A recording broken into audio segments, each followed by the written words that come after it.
Salut mes petits pragmas. Alors, j'ai vu revenir beaucoup dans les commentaires que les agriculteurs auraient voté massivement pour Emmanuel Macron. Alors j'ai décidé de sortir des chiffres. Alors j'ai trouvé un site avec des chiffres, c'est pas moi qui les ai faits, donc on va analyser tout ça.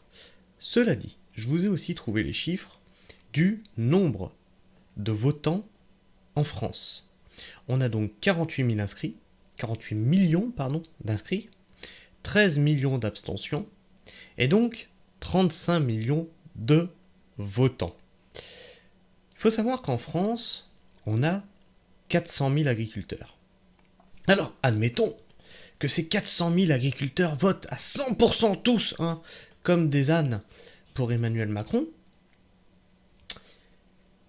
Sur 35 millions, ah ouais, ça va vachement peser dans la balance. Alors, je vais vous faire un petit calcul. On sait que la FNSEA a appelé à voter Emmanuel Macron. D'accord ? Donc, la FNSEA, ça représente 25% des agriculteurs. Donc, sur 400 000, il en reste 100 000. On est d'accord ? Moins 25%, ça fait 100 000. Donc, disons que ces 100 000-là, ils suivent absolument aveuglément la FNSEA. Donc, ça fait déjà 100 000 voix pour la FNSEA. Il reste 300 000 agriculteurs. On est d'accord ? Il en reste 300 000. On va faire comme ici, donc on va enlever 30% de ces agriculteurs. Il n'y a pas de raison qu'ils ne fassent pas pareil que les autres Français, donc on va en enlever 30%. D'accord ? Il en reste 210 000. Et on va se dire qu'ils vont faire comme tous les Français, c'est-à-dire voter moite-moite pour Emmanuel Macron ou pour d'autres partis. Donc on va diviser ça par deux. Ça fait 105 000 de plus. Soit 205 000 voix dans le meilleur des cas. C'est-à-dire que là, c'est vraiment que tous les astres sont alignés. 205 000 voix sur 35 millions de votants. Oui, je vois que ça change énormément de choses. Alors, nous allons aller sur ce site-là qui nous dit, justement, je vous ai trouvé un site qui nous dit, je vais agrandir, hop. Est-ce que la droite est en tête chez les agriculteurs ? Ah non, il nous dit il affirme la droite en tête chez les agriculteurs, mais l'extrême droite gagne du terrain. Alors nous allons voir ça, mais on va aussi lire les commentaires qui sont intéressants. Le vote agricole traditionnellement ancré à droite ne devrait pas déroger à la règle lors des prochaines élections présidentielles. Allez, donc là c'était une estimation. On va se baser là-dessus. Comme l'indiquent les résultats du baromètre agricole TerreNet Datagri, et les agriculteurs se montreraient moins abstentionnistes que le reste de la population, ce qui est tout à fait faux. Néanmoins, l'extrême droite pourrait bien prendre davantage de voix qu'auparavant aux Républicains. Reste une inconnue, l'impact de la guerre en Ukraine sur la popularité du chef de l'État, candidat à sa réélection. Alors que les sondages sur l'élection présidentielle 2022 se multiplient auprès de l'ensemble des Français, la deuxième édition du baromètre agricole TerreNet Datagri s'est intéressée aux intentions de vote des agriculteurs, quelques semaines avant le premier tour du scrutin. Les actifs agricoles représentent 1,5% de la population active. Mais l'électorat agricole dépasse ce cadre restreint, puisque l'on peut y ajouter les retraités, les salariés agricoles. Ah oui, d'accord, donc, vous voyez, on fait bien dire ce qu'on veut aux chiffres, mais ils sont plus agriculteurs, en fait, ils sont retraités. Les salariés agricoles, mais aussi les conjoints et conjointes et les membres de la famille des exploitants, puis le père, la mère, les frères et les sœurs, tout le monde, on met tout le monde dedans. Pouvant représenter jusqu'à 6% du corps électoral français. Ah, j'adore comment on fait peur aux gens. Mais bien sûr, ils votent tous comme d'un seul homme. C'est-à-dire que mon père, il vote exactement comme moi. Je vous le dis tout de suite, c'est tout à fait faux. Pour les politiques, les tendances de vote, d'ailleurs, on n'est d'ailleurs pas du tout d'accord ensemble sur la politique française et sur ce qu'il faudrait faire, donc je vois pas pourquoi ce serait différent dans d'autres familles. Non mais ils pensent que toutes les familles votent comme d'un seul homme. Non mais c'est n'importe quoi. Pour les politiques, les tendances je vous ai fait un calcul en tout début de vidéo, vous pouvez vous y référencer. Pour les politiques, les tendances de vote de cette catégorie socio-professionnelle sont souvent difficiles à appréhender, d'autant plus que les agriculteurs sont généralement assimilés à la catégorie des indépendants, qui inclut également les artisans, les commerçants et les chefs d'entreprise. Dans cette enquête, ce sont 426 chefs d'exploitation agricole qui ont été interrogés le 14 février et le 6 mars par Datagri. Alors, on a 426 chefs d'exploitation agricole, et il nous parle des salariés, de la famille, du père, de la mère, des frères et des sœurs, mais là on parle bien de chefs d'exploitation. Petite info, pour avoir un échantillon représentatif, il faudrait 1000 personnes. Mais bon, on va se contenter de ça, hein. Les agriculteurs iraient voter massivement. Premier enseignement, tout d'abord, les agriculteurs sont 94% à avoir l'intention de se rendre aux urnes. Alors c'est faux, moi j'avais l'intention de déchirer ma carte électorale, hein. Quand j'ai vu l'offre politique de base, j'ai dit je déchire. C'est même une... C'est ma femme qui m'a empêché de le faire parce que je voulais vraiment le faire, hein. C'est même une certitude pour 83% des sondés. À titre comparatif, dans les résultats de l'enquête électorale Ipsos Sopra Steria, menée pour le Cevipof, la Fondation Jean Jaurès et Le Monde, sur l'ensemble des Français, seuls 66% se disent certains d'aller voter. Donc pourquoi ça serait différent pour les agriculteurs? Là c'est pareil, 426 chefs d'exploitation, quel est leur syndicat, tu vois? Parce que s'ils ont interrogé 426 chefs d'exploitation FNSEA, on sait pour qui la FNSEA a appelé à voter. Hein, la FNSEA représente que 25% du monde agricole, pour rappel. D'ailleurs, il y a 2 vidéos qui parlent de ça. Un agriculteur dit les termes, et c'était vos impôts financent l'agro-industrie. Ça parle clairement de la FNSEA et des collusions politiques. Allez la voir. Je vous mettrai les liens dans l'espace description. Ce qui n'est pas étonnant car traditionnellement la participation électorale des agriculteurs est plus importante que celle du reste de la population française. La droite en tête, mais moins qu'en 2017. Pour qui votent les agriculteurs? Historiquement ancré à droite, le vote agricole ne dérogerait pas à la règle en 2022 puisque la candidate des Républicains, Valérie Pécresse, arrive en tête avec 30% des intentions de vote au premier tour. On peut noter cependant que ce score, et donc clairement là ils ont interrogé la FNSEA. On peut noter cependant que ce score est inférieur aux intentions de vote pour le candidat de la droite en 2017 d'après un sondage BVA sur Terre-Net début avril 2017. François Fillon, bon bref, il n'a pas été aux élections donc on s'en branle. En 2022, l'extrême droite pourrait bien prendre des voix agricoles à la candidate des Républicains. Ainsi, avec 23% des intentions de vote, le Z arriverait en deuxième position chez les agriculteurs, un pourcentage auquel s'ajouteraient les voix en faveur de la candidate du Rassemblement National qui, nettement concurrencée par son nouveau rival, recueillerait 6% des suffrages agricoles. On peut noter que lors de la première vague du baromètre agricole Terre-Net Datagri, réalisé en novembre 2021, l'attrait de l'extrême droite semblait moins fort. Et donc là, on a quel candidat aurait votre préférence pour le premier tour des élections présidentielles? Donc on voit que Valérie Pécresse arrive en tête avec 30%, Emmanuel Macron avec 20% et le Z avec 23%, Le Pen juste 6%. La salle 10%, je voterai blanc ou nul 4% et autres candidats 7%. Emmanuel Macron a 20% avant la guerre en Ukraine. Le président sortant arriverait quant à lui en troisième position avec 20% des intentions de vote des agriculteurs. Cependant, la marge d'erreur ne permet pas de considérer comme significatif l'écart entre Éric Zemmour et Emmanuel Macron. On a bien vu que, on a bien vu que, là, vous voyez le sondage, qu'on a bien eu Valérie Pécresse et le Z au second tour. Hein. C'est bien ça qui s'est passé ? Non, il s'est passé Emmanuel Macron, Le Pen. Voilà, c'est bien de revoir les sondages quelques années après, c'est assez rigolo, je trouve, non ?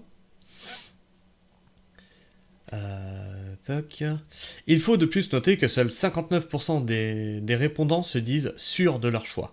Or, le début de la guerre en Ukraine a permis à l'actuel chef de l'État de renforcer son socle électoral. La 6e édition de l'enquête électorale 2022 réalisée par Ipsos Sopra Steria pour Le Monde. Le Cevipof et la Fondation Jean Jaurès, oui bon, on sait pour qui vous faites le sondage, c'est bon.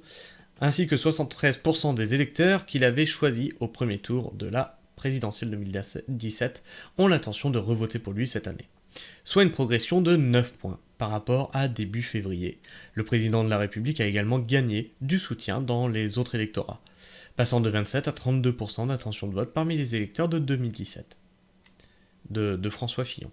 De 6 à 13% de l'électorat 2017 de Jean-Luc Mélenchon, il n'est donc pas impossible que les intentions de vote en faveur d'Emmanuel Macron aient progressé dans le même sens au sein du monde agricole. Ah tiens, c'est marrant que là, ils se disent, la population fait ça, donc dans le monde agricole, ça va être pareil.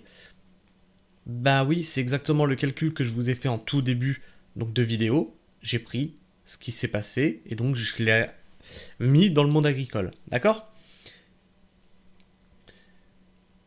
Le pourcentage de vote sûr, c'est-à-dire que l'agriculteur ne pense pas modifier son choix d'ici l'élection pour les principaux candidats. Donc on a Par contre, ils nous disent pas hein, sur les 426 combien sont sûrs de leur choix. Ça c'est important, tu vois. Là, il manque cette info-là. Ils ont interrogé 426 personnes. Ça, c'est combien ? C'est 2 personnes, 10 personnes, 20 personnes, 300 personnes ? Donc, ceux qui sont sûrs, c'est Marine Le Pen pour 69%, Éric Zemmour pour 75%, Valérie Pécresse pour 57%, Emmanuel Macron pour 53%, Jean Lassalle pour 47%, voterai blanc ou nul 44%, autres candidats 51%. C'est d'autant plus vrai que la sûreté du choix des candidats pour le premier tour est variable.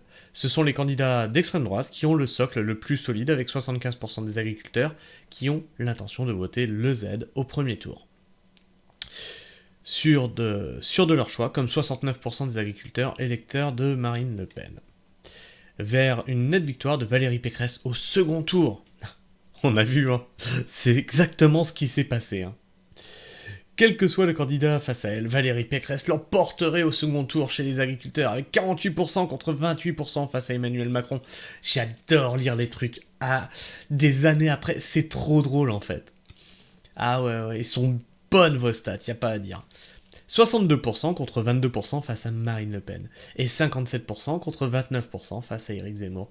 Voilà. Donc, c'est ça qui s'est passé ? Non. Et donc, c'est ça que vous prenez comme référence dans les commentaires pour dire « Ah non, mais ils ont voté à fond pour tel parti !» Vous voyez bien que c'est tout bidonné, en fait.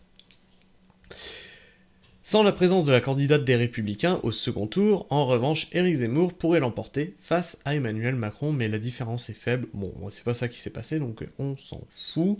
Si le second tour d'élection présidentielle avait lieu dimanche prochain, et si vous aviez le choix entre le duo de candidats suivants, pour lequel vous auriez le plus de chances de voter. Le Z, Le Pen, blanc ou nul, abstention. Donc, ah ouais, on devait avoir un match le Z, Le Pen. Oui, je pense pas, c'est vraiment ça. Effectivement, c'est ce qui s'est passé, hein. À gauche, seul le programme agricole de Fabien Roussel pourrait séduire.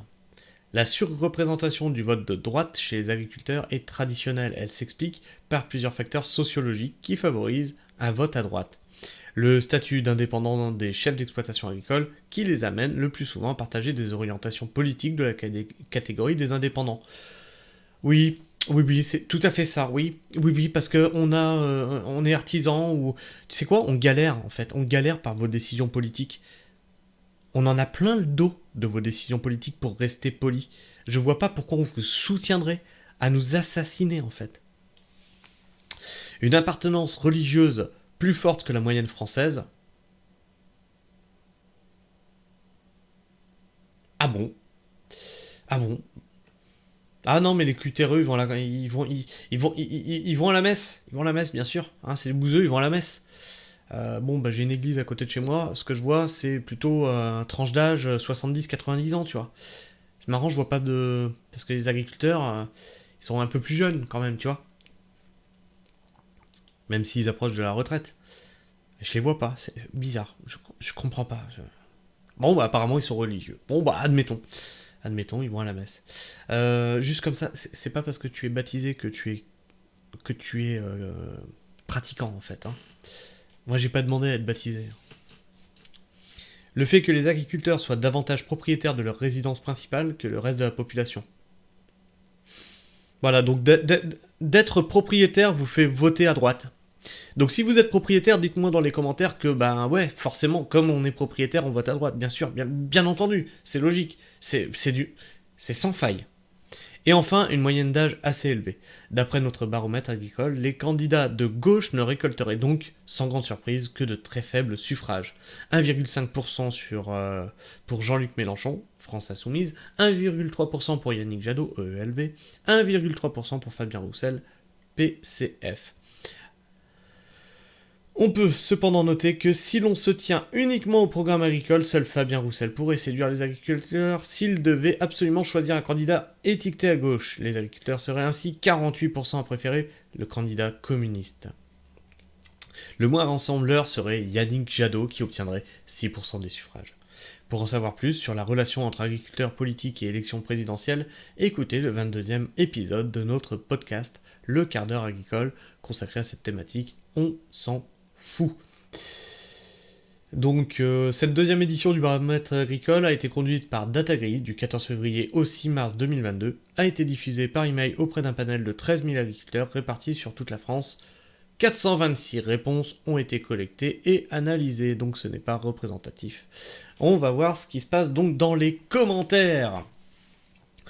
426 personnes et vous pondez un sondage, voilà, c'est ce que j'ai dit, c'est pas représentatif. J'imagine bien les personnes qui ont répondu ne sont pas en souffrance, donc voilà, FNSEA forcément, mais ont un gros problème d'identité ou alors écoutent trop les médias mainstream. La vérité est tout autre, Mélenchon a bien plus de voix qu'auparavant. Mais en fait, moi c'est ce que j'ai l'impression de voir, ouais aussi, c'est que... ouais, c'était ça. Il y avait aussi Philippot qui séduisait pas mal pour sa sortie de l'UE. J'ai moins entendu parler de l'UPR, étonnamment. Il propose aussi la sortie de l'UE. Seul candidat avec un programme réfléchi, avec des acteurs de chaque domaine et chiffrés, mis en débat avec des économistes et juristes qui trouvent totalement crédible le programme. Pour l'agriculture, Mélenchon offre de vraies certitudes pour l'avenir, avec un prix rémunérateur, et n'oublie pas nos retraités avec un taux plein aligné au SMIC, soit 1 400 € et un minimum de 1 063 € pour les non complets. Les agriculteurs ont le portefeuille à gauche, pourtant, quand ils vont chez Gamme Vert et compagnie. C'est la FNSEA qui donne le ton, on connaît le charisme impressionnant de Madame Lambert, qui se dit éleveuse de porc dans le Maine-et-Loire.